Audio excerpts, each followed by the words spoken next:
Hello everyone. In this video only the verses and an overview of Sirach 34 and 35 will be read to you. A separate video with commentaries and reflection questions with model answers will be released later. An overview of Sirach 34. The passage is about the importance of trusting in the Lord, the dangers of false hopes, and the importance of true worship.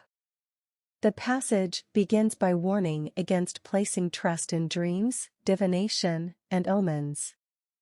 The author argues that these things are unreliable and can lead people astray.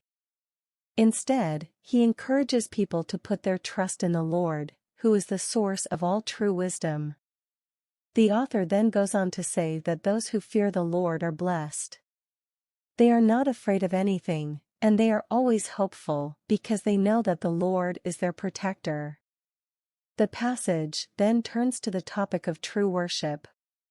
The author argues that true worship is not about offering sacrifices or performing rituals. It is about living a life that is pleasing to the Lord. This means being kind to others, helping the poor, and doing what is right. The passage concludes by warning against hypocrisy. The author says that it is no use praying and fasting if we are not going to change our behavior. If we continue to sin, God will not hear our prayers. The passage is a powerful reminder of the importance of trusting in the Lord and living a life that is pleasing to Him. It also offers hope to those who are struggling, reminding them that the Lord is always with them. Here are some of the key themes of the passage. The importance of trusting in the Lord. The dangers of false hopes. The importance of true worship. The danger of hypocrisy. The passage is a valuable resource for anyone who is seeking guidance on how to live a life that is pleasing to God. It offers wise counsel on a variety of topics, including trust, hope, worship, and hypocrisy. Trust in the Lord and not in dreams. 1. Empty and false are the hopes of the senseless, and dreams give wings to fools. 2. Like one grasping at shadows or chasing the wind, so anyone who believes in dreams. 3. What is seen in dreams is a reflection, the likeness of a face looking at itself. 4. How can the unclean produce what is clean? How can the false produce what is true? 5. Divination, omens, and dreams are unreal, what you already expect, the mind fantasizes. 6. Unless they are specially sent by the Most High, do not fix your heart on them. 7. For dreams have led many astray, and those who put their hope in them have perished. 8. Without such deceptions the law will be fulfilled, and in the mouth of the faithful is complete wisdom. 9. A much-traveled person knows many things, and one with much experience speaks sense. 10. An inexperienced person knows little. 11. Whereas with travel one adds to resourcefulness. 12. I have seen much in my travels, and learned more than I could ever say. 13. Often I was in danger of death, but by these experiences I was saved. 14. Living is the spirit of those who fear the Lord. 15. For their hope is in their Savior.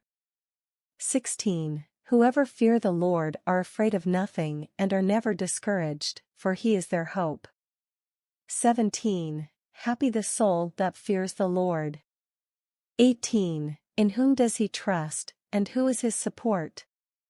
19. The eyes of the Lord are upon those who love Him, He is their mighty shield and strong support, a shelter from the heat, a shade from the noonday sun, a guard against stumbling, a help against falling.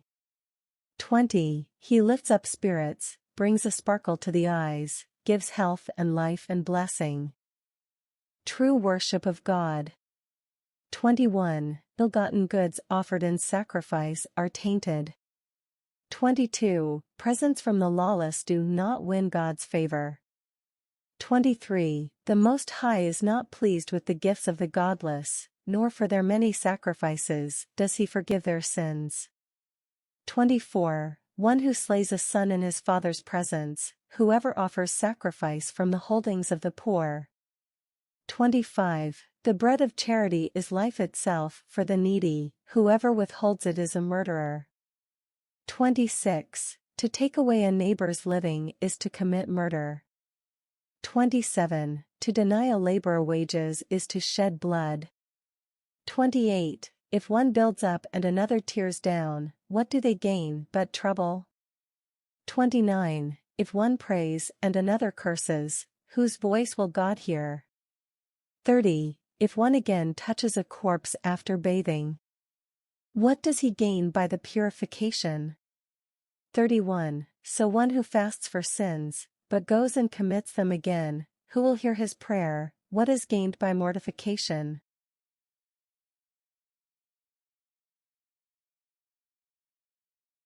An overview of Sirach 35.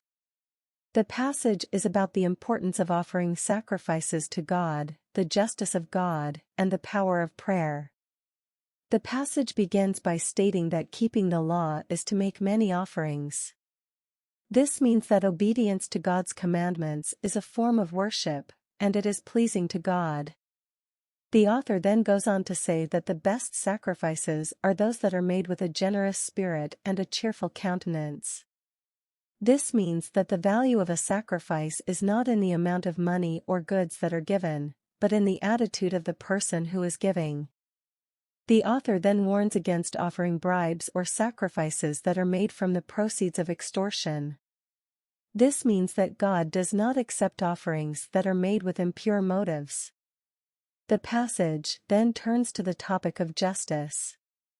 The author states that God is a God of justice, and he will not show partiality to the weak or the oppressed.